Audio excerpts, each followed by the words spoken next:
Hello, I'm Michael Hartley and you're listening to Mindfully Rational. I was talking with an old friend the other day. He and I, we went to the same church youth group, and he was telling me about his epistemology. Epistemology is how people can know things.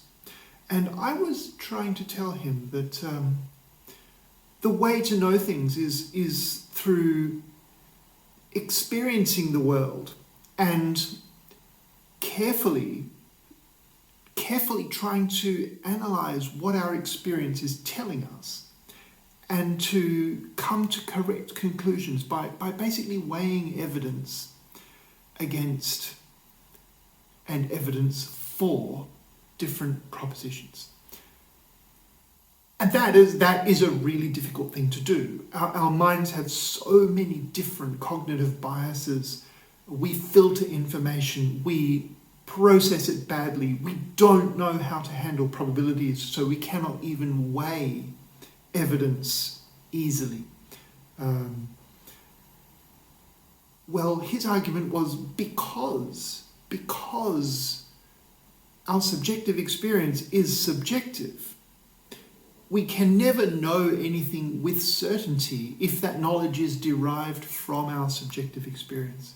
So he was saying that it's just not possible to use this approach of rationally evaluating evidence and trying to be aware of and overcome our cognitive biases as we do that. He was saying there is no way to achieve certainty using this method, and therefore that certainty must be given from an outside source, that the only way to obtain certainty is if it is granted externally.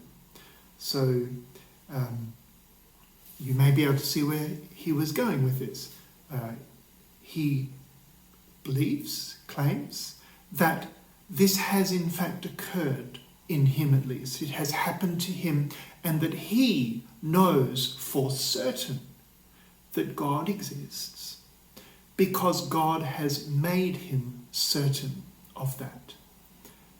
And his certainty is not derived from evidence. It's not derived from subjective experience.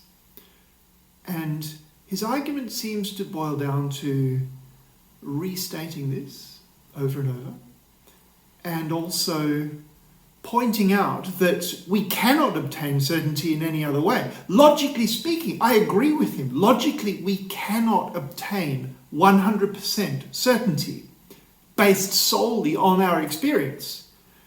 I would say that's too bad. Our experience is all we have. We sense the world through our senses, and yes, they are unreliable, but they are the best tools we have for the job. They are the only tools we have for the job of figuring out what is true and what is false.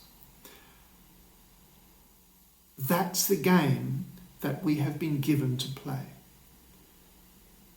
Now, if you're playing a game of chess, imagine you're playing a game of chess and your opponent's really good, slightly better than you perhaps, and so you're losing. It's towards the end game.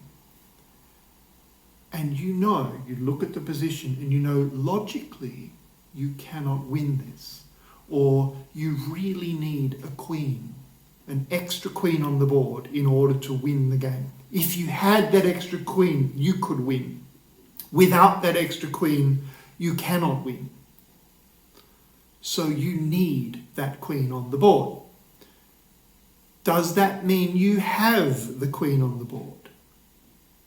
I mean, obviously not. I mean, anyone who's played chess has played a game where they lost and they wished they had extra pieces. They wished the board was different, but it's not. They wish the rules were different, but they're not. The rules of the game are given. The position of the board is given at any particular time, and you have to make do with what you've got. So the logical flaw in his epistemology is he feels a need for absolute certainty and realizes that using our senses to gather evidence, weighing the evidence, trying hard to overcome our cognitive biases so that we weigh evidence correctly, that is a very difficult task and still does not lead to 100% logical certainty. And so he says, to overcome that, we must have truth and certainty granted from outside. Well, sure.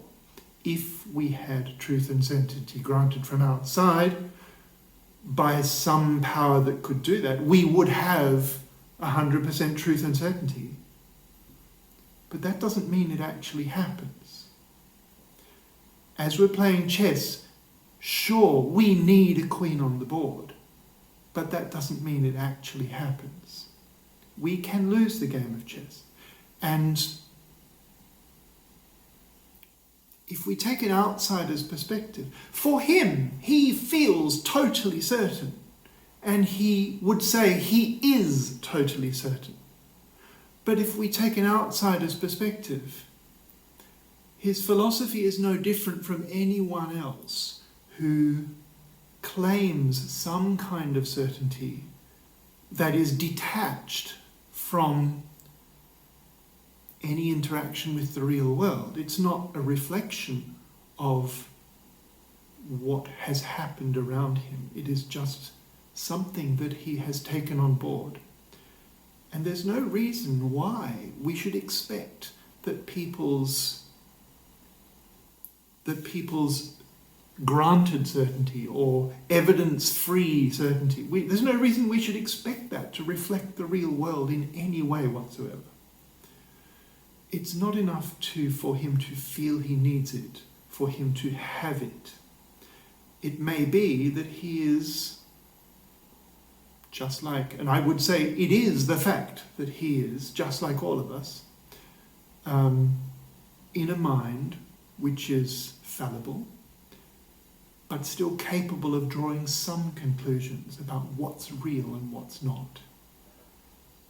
And we should not abandon the best tool we have for the job, which is to be rational and mindful of the ways in which we are not rational, to be mindfully rational. So that's all I have to say for this video. Thank you very much for watching. If you like this kind of video, then like it and subscribe to the channel. This is Michael Hartley from Mindfully Rational, signing off now.